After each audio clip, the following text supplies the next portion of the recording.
Welcome to the From My Stand podcast with Matt Hinkle. Whether you are an avid hunter, a novice, or someone interested in the sport, Matt has a unique perspective to share. Sit back, relax, and kick your boots up as Matt shares what he's seeing from his stand. Hi, friends. Welcome to the From My Stand podcast. I'm your host, Matt Hinkle. I want to welcome you to today's episode. Well, this is just our second episode ever of the podcast From My Stand. And so I'm a brand new podcaster, and give me some help in the comments if there's subjects you want me to talk about or things you want me to address. I'd be happy to try to do that for you. This is the From My Stand podcast. It is primarily an outdoorsman's podcast. We're going to talk a lot about hunting, outdoor issues, anything like that. So if you're somebody that loves the outdoors, loves hunting, loves shooting, things like that, I think you're really going to like this podcast. We're going to have a lot to talk about. So anyway, in the first podcast, I brought up the fact that several years ago, I created just for me. Okay. I didn't do this for anybody else. This wasn't a sermon. I'm a pastor. I pastor the Faith Baptist Church in Franklin. I've been a pastor, Franklin, Ohio. I've been a pastor for over 20 years now. But you know, when I did this, it wasn't for anyone else except me. As an avid hunter, I created for myself kind of a philosophy of hunting. I started thinking about the whole issue of hunting on a little bit of a deeper level. And so I just asked myself the question, why am I doing this? And so I created just for me this philosophy of hunting, and it's built around 5 words. Okay. In our first episode, we talked about the first word, and that was the word goal. Now, today we're going to talk about the second of the 5 words in my philosophy of hunting, and that is the word ground. Okay. So again, I'm not presuming that I'm a better hunter than you. In fact, you all are probably better than me, more experienced than me even. But for just a moment, I want you to pretend like you're brand new at this, like you're a beginner, and pretend that you came to me and said, Matt, what do I do to get started? How do I get started? Help me. Tell me what I need to know. Okay. The first thing we would talk about is, what's your goal? Now, that was in the last episode. So if you missed that, go back and see what that's all about. But really, the only way to know if you're successful or not, or if you've accomplished something or not, is if you first know what it is you're trying to accomplish. So everything starts with a goal, I think, including your hunting venture. And so we talked about that in the last podcast. All right, number 2, the second thing, and here's what we're going to talk about today. Right behind goal, once you establish what is my goal, then the next thing you've got to look at is your ground. Your ground, okay? Your goal and your ground have to be compatible. Okay. And this just makes sense. All right. So let's just take, for example, if your goal is just to get away, just to escape normal life and recharge your batteries out in nature, then your ground isn't really going to matter that much. All you need is just some nature. And you can go there. You're not going to need to spend a lot of money. You're not really going to need to get into some super secretive private honey hole land somewhere. If your goal is just to get out and you're not real concerned about what you get, or even if you get a deer, then you just need to find some nature to get out in, and that can be your ground. That's no big deal. If your goal is just simply to get a deer, if your attitude is, hey, if it's brown, it's down. I just want to shoot a deer. I don't care if it's a buck or a doe. I don't care what size it is, what age it is. I mean, if that's your goal, then you should be able to find some ground somewhere, maybe even some crowded public land space where you could, accomplish that goal. But now here's what I mean when I say your goal and your ground have to be compatible. If your goal is like, let's just take an extreme example. Let's say that your goal this year is, man, I'm going to shoot a 190-inch buck. That's my goal. Okay. I'm going to shoot a 190-inch buck. Now, just full disclosure, I've never shot a 190-inch buck. But if that's your goal, then the very next thing you got to look at is your ground. Where are you going to be hunting? Okay. Here's what I mean by the two things have to be compatible. If your goal is to shoot a 190-inch buck and you look at the county records of the county you're hunting in, and the biggest buck that's ever been shot in that county is 150 inches, then, again, you're probably going to have to adjust something. If no one's ever shot a 190-inch buck in the county you're hunting in, and that's your goal, you're going to need to do one of two things. You're either going to have to adjust your goal or adjust your ground. Something's going to have to give, because you got to be realistic about what you can do on your ground. Now, sometimes we're just kind of stuck with our ground. If you're the type of hunter, you're not going to put too much effort into this, then, you might be just hunting the family farm and that's it. You're never going to do anything else besides that. Then I would say, okay, tweak your goal a little bit to be more realistic of what's actually on the farm, what's actually on the ground. If you're really serious about this and you say, Matt, I'm a serious hunter, I'm going in this thing all the way, then, if your goal is a 190-inch buck, you're going to have to find some ground where 190-inch bucks live. That's just the bottom line. You're going to have to find ground that is compatible with your goal. Okay. So that's kind of step 2 in my philosophy. But let's just talk about ground for just a moment, because one of the most important elements to your hunt is the ground that you're going to be hunting on.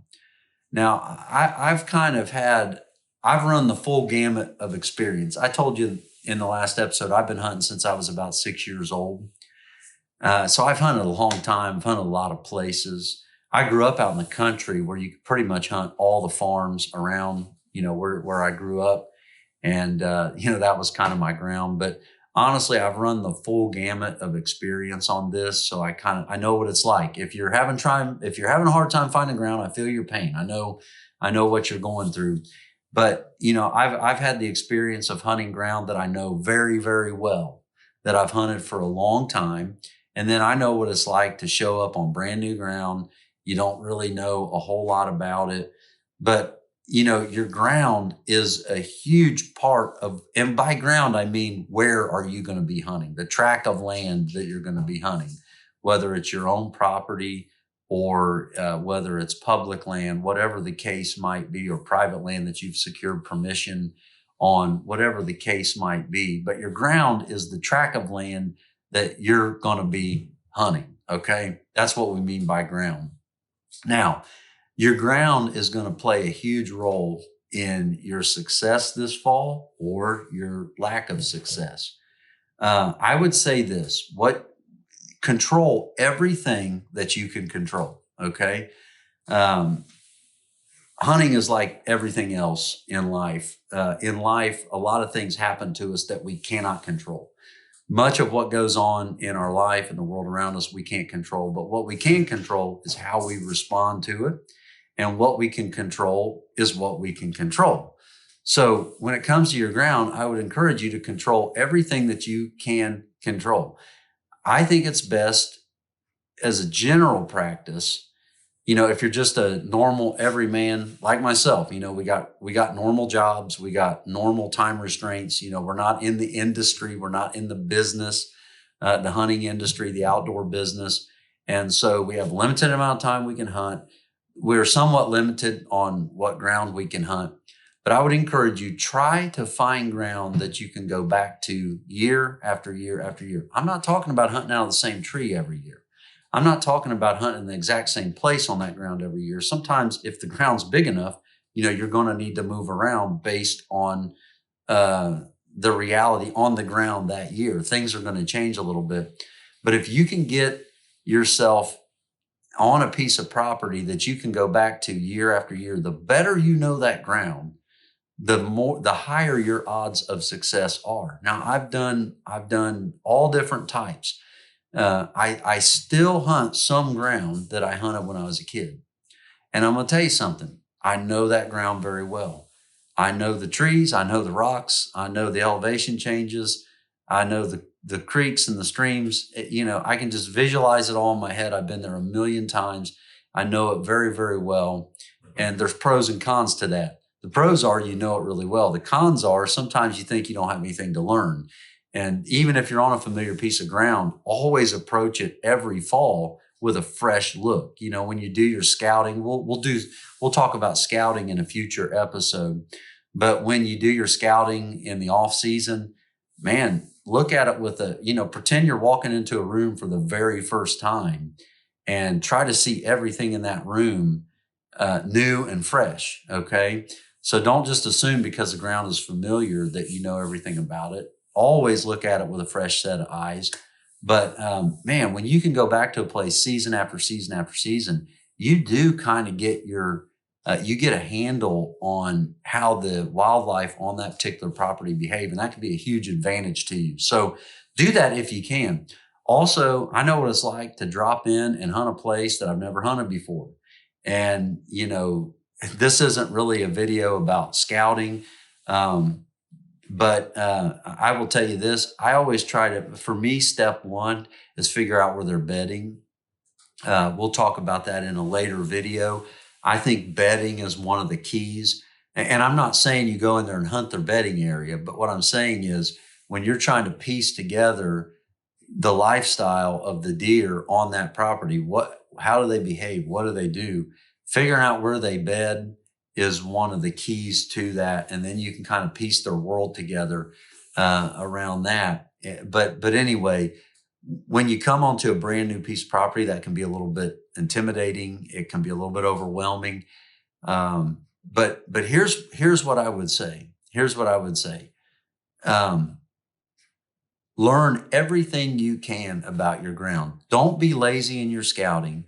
Don't be lazy in figuring out your ground. And listen, this bleeds over into everything in life. If you say, well, I want to make $1 million this year, and you work for a company where the owner of the company doesn't even make $1 million, again, see what you got? You got a goal that doesn't really correspond with your ground.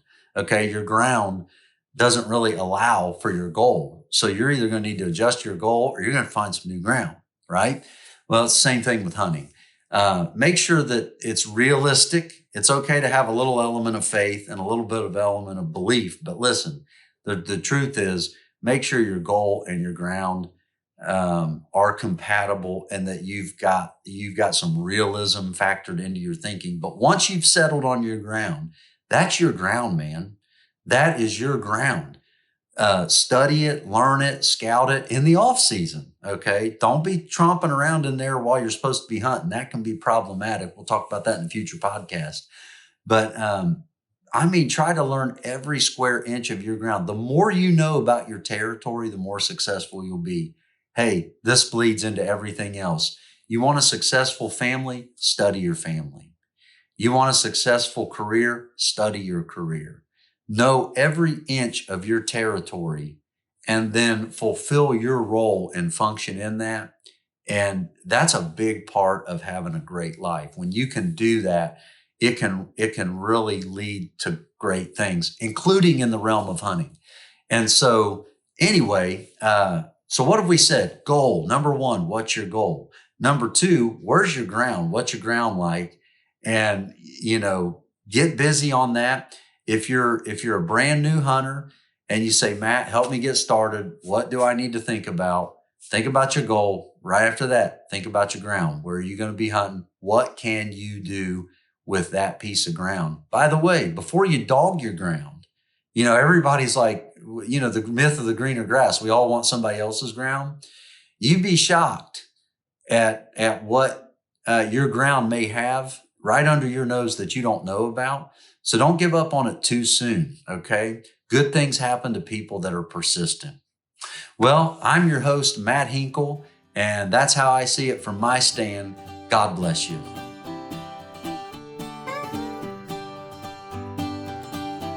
Thank you for listening today. Be sure to tell your buddies and follow us on your favorite podcasting platforms. Y'all take care.